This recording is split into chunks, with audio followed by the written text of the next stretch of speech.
concerning Eastern and Western Africa. East Africa, the land of the Zanj.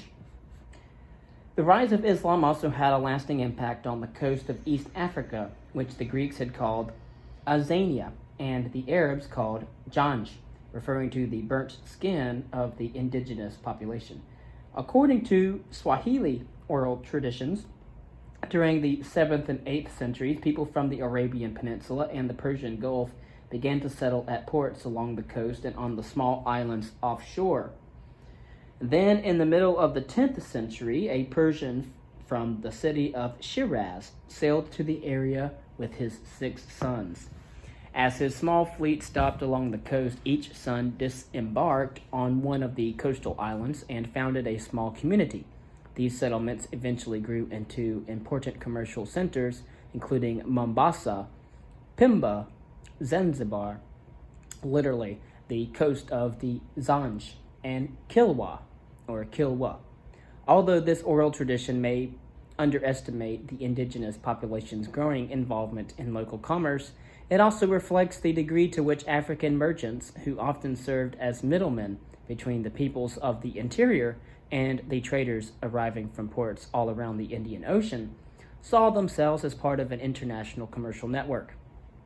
In any case, by the 9th and 10th centuries, a string of trading ports had appeared stretching from Mogadishu, today the capital of Somalia, to the north of Kilwa, south of present-day Dar es Salaam. In the south, Kilwa became especially important because it was near the southern limit for a ship hoping to complete the round-trip journey in a single season.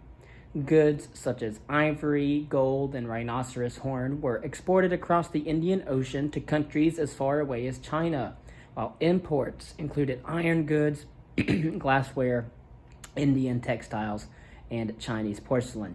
Merchants in these cities often amassed considerable profit, as evidenced by their lavish stone palaces, some of which still stand in the modern cities of Mombasa and Zanzibar.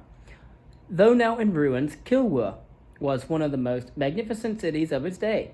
The 14th century Arab traveler Ibn Battuta described it as among the most beautiful of cities and most elegantly built. All of it is wood, and the ceilings of its houses are of aldis, or reeds.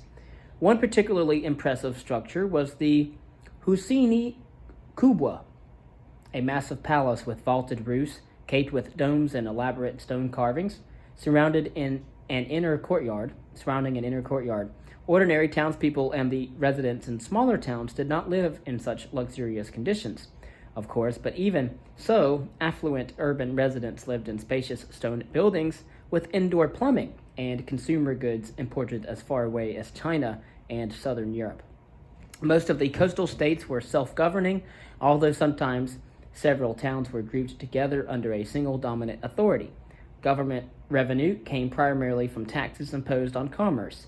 Some trade went on between these coastal city-states and the peoples of the interior, who provided gold and iron, ivory, and various agricultural goods, as well as animal products in return for textiles, manufactured articles, and weapons. Relations apparently varied, and the coastal merchants sometimes resorted to force in order to obtain goods from the inland peoples.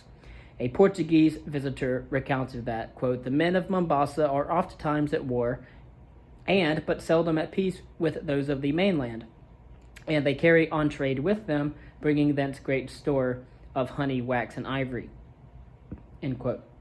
By the 12th and 13th centuries, a cosmopolitan culture, eventually known as Swahili, from the Arabic Sahel, meaning coast, began to emerge throughout the seaboard area.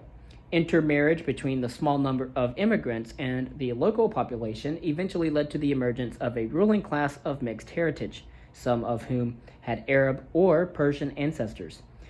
By this time as well, many members of the ruling class had converted to Islam. Middle Eastern urban architectural styles and other aspects of Arab culture were implanted within a society still predominantly African. Arabic words and phrases were combined with Bantu grammatical structures to form a distinct language, also known as Swahili. It is the national language of Kenya and Tanzania today.